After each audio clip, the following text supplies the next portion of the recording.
RSS നേതാവ് C Sadanandan എംപിയുടെ കാൽ വെട്ടിയ കേസിലെ പ്രതികൾക്ക് നൽകിയ യാത്രയയപ്പിൽ പങ്കെടുത്തത് കെ ശൈലജ എംഎൽഎയും. പഴശ്ശി സൗത്ത് ലോക്കൽ കമ്മിറ്റി നൽകിയ യാത്രയയപ്പ് പരിപാടിയിൽ ശൈലജ പങ്കെടുത്തതാണ് ഇപ്പോൾ വിവാദമായിരിക്കുന്നത്. സംഭവം ദൗർഭാഗ്യകരമെന്ന് സി സദാനന്ദൻ എംപി പ്രതികരിച്ചു.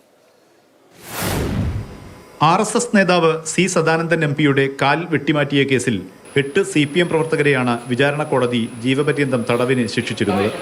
പ്രതികളുടെ അപ്പീൽ സുപ്രീം കോടതി തള്ളിയതിനെ തുടർന്ന് കോടതിയിൽ കീഴടങ്ങാൻ പോകുന്നതിന് മുന്നോടിയായിരുന്നു പാർട്ടി പ്രവർത്തകരുടെ യാത്രയയപ്പ്.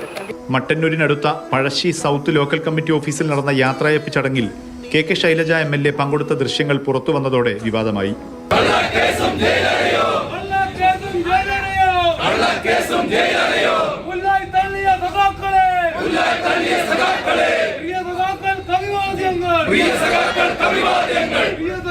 MLA ആയിരിക്കെ കെ ശൈലജ പ്രതികളുടെ യാത്രയയപ്പ് പരിപാടിയിൽ പങ്കെടുത്തത് സമൂഹത്തിന് തെറ്റായ സന്ദേശം നൽകുമെന്ന് സി സദാനന്ദൻ എംപി. ഇത് അക്രമത്തിനുള്ള പ്രോത്സാഹനമാണ്. 1994 ജനുവരി 25-നാണ് സദാനന്ദന് നേരെ CPM പ്രവർത്തകരുടെ ആക്രമണം ഉണ്ടായത്. രാഷ്ട്രീയ സംഘർഷ കേസുകളിലെ പ്രതികൾ ജയിൽ മോചിതരാകുമ്പോൾ നേതാക്കൾ സ്വീകരണം നൽകുന്നത് കണ്ണൂരിൽ നേരത്തെയും വിവാദമുണ്ടാക്കിയിരുന്നു. മാതൃഭൂമി ന്യൂസ്, കണ്ണൂർ.